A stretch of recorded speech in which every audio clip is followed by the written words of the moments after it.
Bienvenidos de nuevo, viajeros del tiempo. En este canal ya hemos recorrido la grandeza de los Habsburgo. Hemos cabalgado junto a los reinos cristianos en la Reconquista, pero hoy vamos a ir todavía más atrás. Hoy vamos a viajar al origen, al momento en que el mundo antiguo ardió y un imperio que parecía eterno se derrumbó ante nuestros ojos. En este video nos remontaremos a la época en que Roma, la ciudad eterna, gobernaba sobre todo el mundo conocido, y veremos cómo, poco a poco, su poder se quebró, sus murallas cedieron y finalmente cayó bajo la sombra de aquellos que un día había llamado bárbaros. Prepárate, porque no es solo la historia de una caída, es la historia de cómo de esas cenizas nació un nuevo mundo. Roma, la ciudad eterna. Fundada según la leyenda por los hijos de una loba, creció de ser una aldea de pastores a convertirse en la dueña del mundo. Durante siglos, el águila romana extendió sus alas sobre mares y montañas, sobre desiertos y selvas. Sus legiones marchaban como máquinas implacables, sus ingenieros levantaban carreteras, puentes y acueductos que aún hoy siguen en pie. Roma no era solo poder, era civilización, orden, un mundo entero bajo un solo nombre. Pero incluso los gigantes caen, y Roma no cayó de golpe. Roma se fue resquebrajando como una estatua agrietada, y mientras su interior se consumía, enemigos nuevos y viejos se levantaban a su alrededor. El principio del fin.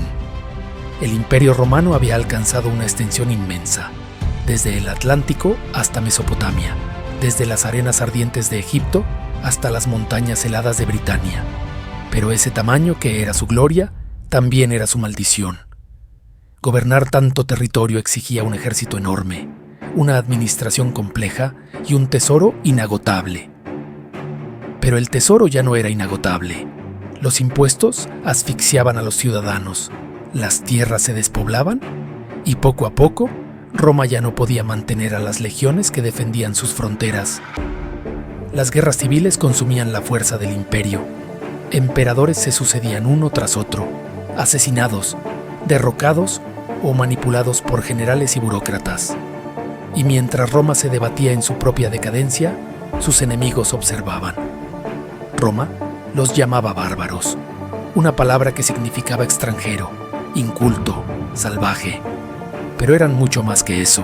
Eran pueblos enteros, godos, vándalos, francos, sajones, hunos, familias con sus carros, sus dioses y sus sueños, guerreros endurecidos en tierras frías, donde la vida era una lucha constante contra la naturaleza.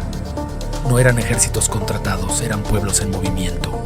Miles de hombres, mujeres y niños buscando un hogar. Y Roma, debilitada, no podía contenerlos. Los primeros grandes choques llegaron en el siglo IV. Los godos, empujados por la tormenta imparable de los hunos en la estepa, cruzaron el Danubio y pidieron refugio dentro del imperio. Roma aceptó, pero los trató como esclavos, los humilló, los explotó, y así se rebelaron.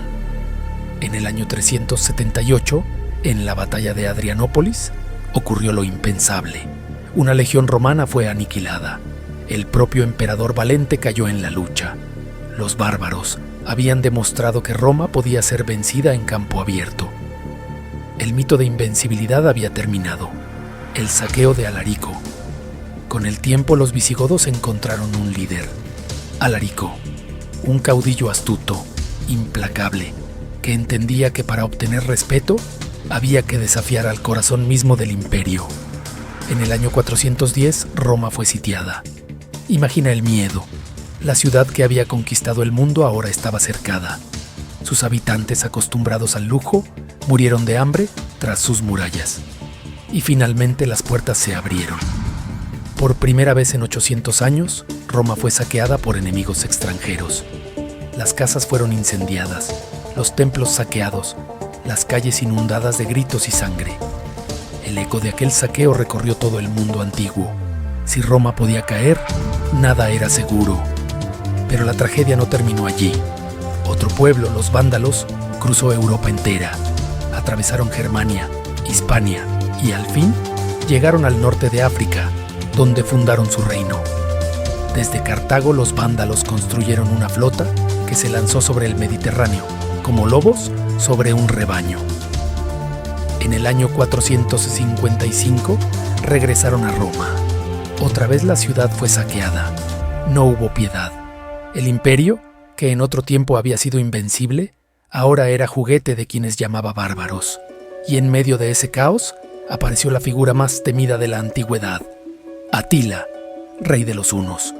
Su ejército de jinetes, rápidos como el viento, devastó ciudades enteras. Donde pasaban los hunos, no quedaba piedra sobre piedra. Roma lo llamó el azote de Dios. Atila marchó hacia Italia. El terror fue absoluto. ¿Podría resistir Roma? El Papa León I salió a su encuentro y, según cuentan, con palabras y quizá con oro, logró detenerlo. Roma se salvó por un instante, pero el miedo ya había hecho su trabajo. La ciudad eterna estaba quebrada. Oriente, con capital en Constantinopla, resistió durante siglos. Pero Occidente se desmoronaba. En Britania, las legiones se retiraron y los sajones se adueñaron de la isla. En Hispania, visigodos y suevos reclamaron las tierras. En la Galia, los francos levantaron su reino. Finalmente, en el año 476, llegó el golpe final. Odoacro, un jefe bárbaro, depuso al último emperador de Occidente, Rómulo Augustulo, apenas un niño sin poder ni ejército. Así, la corona imperial fue entregada a Constantinopla y Occidente quedó huérfano. La ciudad eterna había caído. Pero escucha bien, la historia de Roma no terminó en sus ruinas, porque aunque sus murallas ardieron y sus emperadores cayeron, su espíritu jamás desapareció. Los bárbaros, que un día derribaron sus puertas, terminaron adoptando lo que Roma había creado.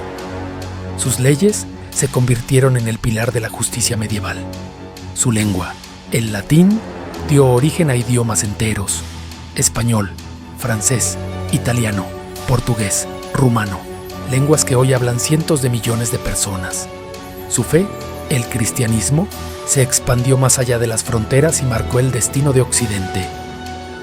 Roma sigue viva en cada carretera que traza el mapa de Europa, en cada piedra de las ciudades que construyó, en cada concepto de ciudadanía, de república, de imperio. Roma no fue un final, fue una semilla.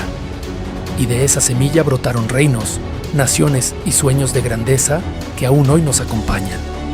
El imperio cayó, pero Roma nunca murió. Vive en la sangre, en la cultura y en la memoria de todos nosotros. El águila descendió, sí, pero su sombra aún cubre el mundo. Y así, amigos, terminó el capítulo más épico de la historia antigua, la caída de Roma.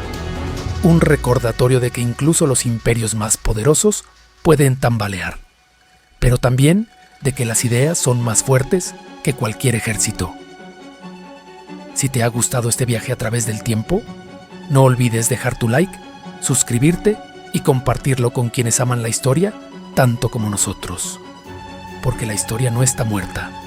La historia sigue viva, esperando a que alguien la cuente. Nos vemos en el próximo episodio. Esto es Ecos del Imperio.